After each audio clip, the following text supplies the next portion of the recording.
ओम शांति। आज बाबा की 7 अक्टूबर 2024 की वाणी है। आज की वाणी में बाबा ने सुनाया कि ये दुनिया कुंभीपाक नर्क है,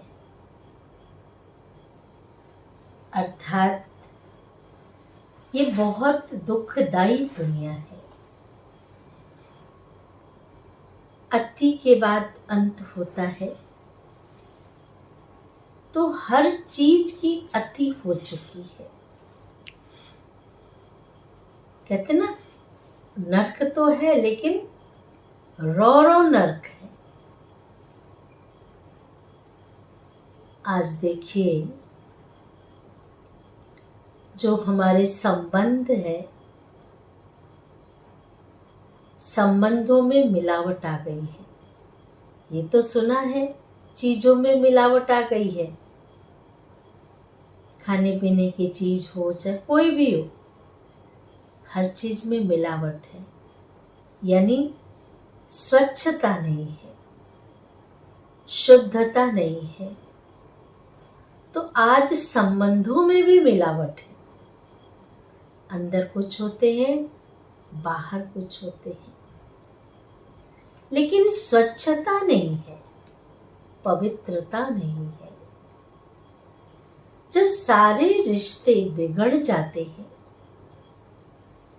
चाहे कोई भी रिश्ता हो, जहां पवित्रता की कमी आती है, चाहे वो भाई बहन का रिश्ता हो, बाप बेटी का रिश्ता हो, माँ बेटी का रिश्ता, जब ऐसी दशा आ जाती है,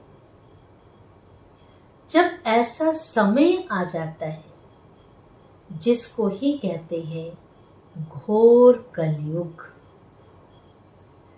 रो नर्क, कुंभीपाक नर्क, ऐसी दशा होती है, तब परमात्मा इस सृष्टि पर आते हैं। तो शिव बाबा ने कहा कि देखो, तुम बच्चों ने मुझे निमंत्रण कहाँ दिया है? कलयुग में, तमो प्रधान दुनिया में, लेकिन मैं कारीगर भी हूं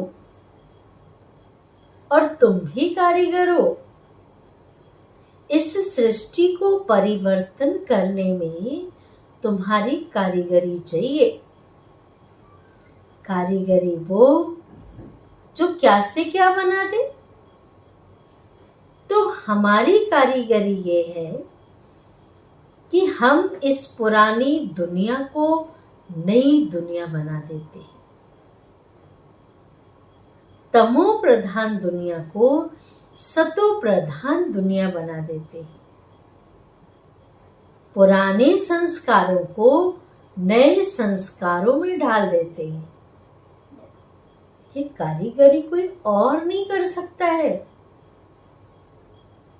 ये सिर्फ शिव बाबा ने हम बच्चों को सिखाया। और साथ साथ बाबा ने कहा कि बच्चे, ये दुनिया झमेलों की है, उलझनों की है, फिक्रातों की है, लेकिन इस झमेलों से भी तुझे मुक्त होना है। सुनते हैं आज बाबा के महावाक्य। सार है मीठे बच्चे, बाप आए हैं तुम बच्चों को कुंभीपाक नर्क से निकालने। कुंभीपाक नर्क से निकालने के लिए तुम बच्चों ने बाप को निमंत्रण भी इसलिए दिया है कि हे शिव बाबा, आओ और हमें इस नर्क से निकालो, इस दुख से निकालो।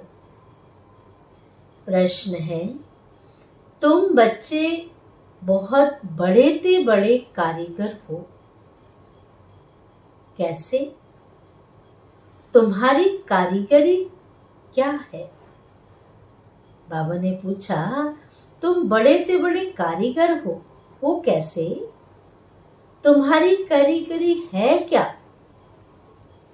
इसका उत्तर बाबा ने सुनाया कि हम बच्चे ऐसी कारीगरी करते हैं जो सारी दुनिया ही नई बन जाती है। होगा कोई ऐसा कारीगर जो दुनिया को बदल दे? सारी दुनिया ही नई बन जाती है। उसके लिए हम कोई ईंट या तगारी आदि नहीं उठाते हैं। मकान बनाने के लिए तो चाहिए ना, ईंट पत्थर सब कुछ चाहिए। लेकिन हम नई दुनिया बनाने के लिए कोई ईंट या तगारी नहीं आदि नहीं उठाते हैं।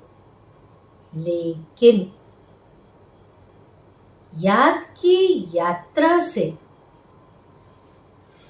नई दुनिया बना देते हैं। कितनी बड़ी बात है कि सिर्फ याद से हम नई दुनिया बना देते हैं।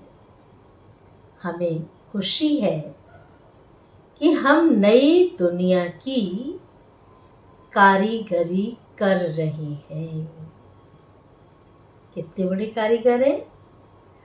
हम ही फिर ऐसे स्वर्ग के मालिक बनेंगे। खुद ही कारीगरी करते हैं और हम ही फिर स्वर्ग के मालिक बनेंगे। धारणा के लिए मुख्य सार। पहली पॉइंट, बाबा जो सुनाते हैं उसे अच्छी तरह से सुनकर फिर उगारना है। जैसे गाय खाती है ना, खाने के बाद उसको उगारती है। ऐसे जो हमने ज्ञान सुना, मुरली सुनी, बाबा के महावाक्य सुने, उसको चिंतन में लाना है। उगारना माना बार बार उसका मनन चिंतन करना है। दुनियावी बातों में अपना समय नहीं गंवाना है। दुनियावी बातें तो व्यर्थ बातें हैं। इसलिए कहते हैं सत्संग तारे कुसंग डुबोए। अगर हम दुनिया का संग करते हैं तो वेस्ट पर चिंतन की बातें हैं। अगर हम ज्ञान का चिंतन करते हैं, मनन करते हैं, तो आत्मा स्वच्छ होती है, उससे दूषित हो जाती है जब हम पर चिंतन करते हैं। दूसरी पॉइंट है, बाप की याद में आंखें बंद करके नहीं बैठना है। बहुत बड़ी बात है ये। हम इतनी मिन्नतें करते हैं भगवान को बुलाने के लिए, कितना तप, जप, त्याग, क्या क्या नहीं करते हैं। और जब हम भगवान के मंदिर में जाते हैं तो हम अपनी आंखें बंद कर लेते हैं और फिर गीत गाते हैं, तुझसे नजरें मिलाने के काबिल नहीं हूं। अरे जब हमारा ईश्वर पिता है तो पिता से बच्चा नजरें नहीं मिला सकता है। आंखें बंद करके बैठ जाते हैं। भगवान अगर आपको वरदान देने आए और आपको दृष्टि देने आए और आपकी आंखें बंद हो तो किसी और को देके चला जाएगा।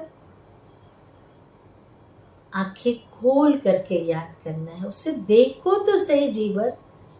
श्री कृष्ण सजा सजाया रूप आपके सामने आ जाए और आप अपनी आंखें बंद कर लो तो चला जाएगा। तो बाबा ने कहा, बाप की याद में आंखें बंद करके नहीं बैठना है। श्री कृष्ण की राजधानी में आने के लिए पढ़ाई अच्छी रीति पढ़नी है, पढ़ाई पर जोर देना है। आज का वरदान है, मन बुद्धि को झमेलों से किनारे कर। मन बुद्धि को झमेलों से किनारे कर। झमेले बहुत है। मिलन मेला मनाने वाले झमेला मुक्त भव। विस्तार है। कई बच्चे सोचते हैं यह झमेला पूरा होगा तो हमारी अवस्था व सेवा अच्छी हो जाएगी। अब झमेलों की दुनिया में झमेला पूरा तो होगा ही नहीं, अंत तक ये झमेले चलते रहेंगे। कहते झमेला पूरा हो तो हमारी स्थिति बहुत अच्छी हो जाएगी, हम बहुत सेवा कर सकेंगे। लेकिन झमेले पहाड़ के समान है। पहाड़ को आप हटा सकेंगे क्या? पहाड़ के समान है, पहाड़ नहीं हटेगा। लेकिन जहां झमेला हो वहां अपने मन बुद्धि को किनारे कर लो। क्यों उलझनों में जाना, क्यों फंसना? कईयों को मैंने देखा रास्ते में जा रहे हैं, किसी ने टक्कर मार दी, किसी ने झगड़ा हो गया, खामखा वहां उलझने चले जाते हैं। अरे साइड करो ना, साइड होकर के चले जाओ। आप झमेले में पड़ोगे तो आप भी तो फंसोगे ना। तो बाबा ने कहा ये झमेलों की दुनिया है, इसमें मन बुद्धि को किनारे कर लो, या उड़ती कला से झमेले के पहाड़ के ऊपर चले जाओ। पैदल जाओगे तो पहाड़ को नहीं पार, उड़ जाओ। अगर आप फ्लाइट में होगे तो उस पहाड़ को भी पार कर सकेंगे, लेकिन उड़ेंगे जब ऊपर स्थिति होगी तभी तो पार कर सकेंगे ना, नहीं तो उसी झमेलों में फंसे रहेंगे। तो कितनी अच्छी बात बाबा ने कही कि उड़ती कला में से झमेले के पहाड़ के भी ऊपर चले जाओ तो पहाड़ भी आपको सहज अनुभव होगा। झमेलों की दुनिया में झमेले तो आएंगे ही। काजल की कोठरी में जाओगे तो काजल तो लगेंगे ही, बचाना तो खुद को पड़ेगा। तो झमेले तो आएंगे ही, आप मुक्त रहो तो मिलन मेला मना सकेंगे। जब झमेलों से मुक्त रहेंगे तब शिव बाबा से मिलन मेला मना सकेंगे। स्लोगन है, इस बेहद नाटक में हीरो पार्ट बजाने वाले, इस बेहद नाटक में हीरो पार्ट बजाने वाले ही हीरो पार्टधारी है। तो आप सभी कौन है? हीरो पार्टधारी। अच्छा, ओम शांति।